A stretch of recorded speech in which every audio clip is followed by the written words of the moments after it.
ইনকিলাব মঞ্চের মুখপাত্র শরীফ ওসমান হাদী মারা গেছেন। বৃহস্পতিবার রাত 10টায় তার মৃত্যুর খবর জানায় ইনকিলাব মঞ্চ।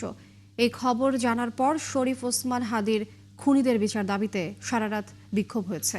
সকালবেলা শাহবাগের পরিস্থিতি জানতে যুক্ত হব। দর্শক, এই মুহূর্তে আমাদের সহকর্মী আশিক মাহমুদ যুক্ত হচ্ছেন।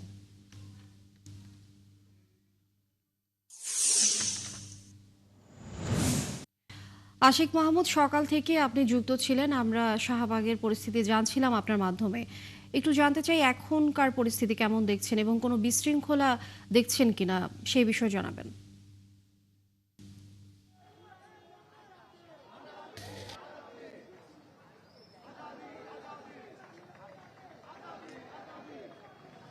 হাদিকে গুলি করে হত্যার ঘটনায় ছাত্র সমাজ যে বিক্ষোভে ফেটে পড়েছে এবং সেই চিত্র গত রাত থেকে আমরা দেখছি এবং সকালেও কিন্তু শাহবাগ উত্তাল রয়েছে, বিভিন্ন স্লোগানে উত্তাল শাহবাগের রাজপথ এবং এখন পর্যন্ত ওই অর্থে কোনো বিশৃঙ্খলা আমাদের চোখে পড়েনি।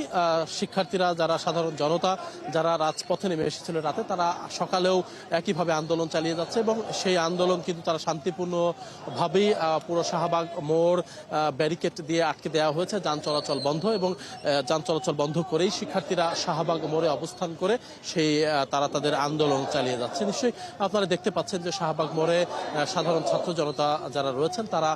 স্লোগানে উত্তাল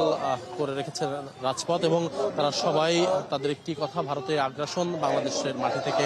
অবসান ঘটাতে হবে, ভারতের আগ্রাসন বাংলাদেশের মাটিতে, ভারতীয় আগ্রাসনটা চলবে না এবং এছাড়াও হাদিকে যারা হত্যা করেছে তাদেরকে বিচারের আওতায় আনতে হবে এবং এই সরকার হাদিকে যারা হত্যা করেছে,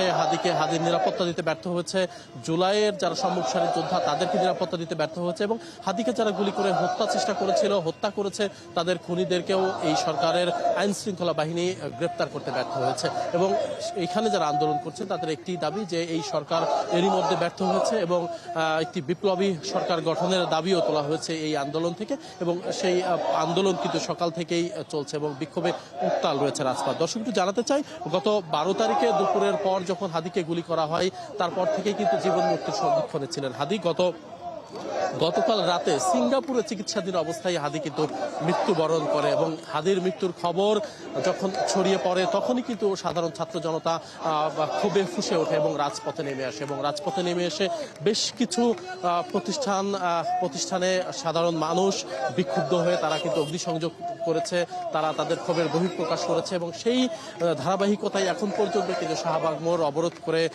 ছাত্র জনতা তারা কিন্তু বিক্ষোভ চালিয়ে যাচ্ছে এবং তারা বলছেন যেহেতু এই সরকার হাদির খুনিদেরকে গ্রেপ্তার করে আইনের আওতায় আনতে পারেনি এবং এই সরকার হাদি এবং জুলাই যোদ্ধা যারা রয়েছেন তাদেরকে নিরাপত্তা দিতে ব্যর্থ হয়েছে, সে কারণে এই যে সরকারের যারা উপদেষ্টা রয়েছে এবং এই সরকারের যারা রয়েছে তাদেরকে পদত্যাগ করতে হবে, বিপ্লবী সরকার গঠন করতে হবে। এর বাইরেও বাংলাদেশে এখনো আওয়ামী দোসরদের প্রেতাত্মা রয়েছে, বাংলাদেশের মাটিতে এখনো ভারতীয় আগ্রাসন বিদ্যমান, ভারতীয় আগ্রাসন বাংলাদেশের মাটিতে চলবে না, সেই বিষয়ে কিন্তু এই আন্দোলনকারীরা তারা স্লোগান দিচ্ছে এবং তারা বলছেন যে যারা এই হত্যাকাণ্ডের সাথে জড়িত তারা সবাই আওয়ামী লীগ এবং তার অঙ্গ সংগঠনের সাথে জড়িত এবং ভারতে বসে আওয়ামী লীগের যারা দোসর তারা এই হত্যাকাণ্ডের মাস্টার মাইন্ড, তারা অর্থের যোগান দিয়ে নীল নকশা করে এই হাদিকে হত্যা চেষ্টা করেছে এবং শুধু হাদি না, হাদি ছাড়াও জুলাইয়ের যারা সম্মুখ সারির যোদ্ধা ছিল তাদের অনেককেই হত্যার পরিকল্পনা আছে, পরিকল্পনার নীল নকশা আছে। সুতরাং এই সরকার যেহেতু তাদের আন্দোলন তাদেরকে নিরাপত্তা দিতে ব্যর্থ হয়েছে এবং এই সরকারকে পদত্যাগ করতে হবে এবং বিপ্লবী সরকার গঠন করতে হবে, সেই আন্দোলন কিন্তু চলছে। লিনিয়া, মাহমুদ, আপনি যুক্ত থাকবেন, আমরা আবারও কিছুক্ষণ পর আপনার সাথে যুক্ত হব।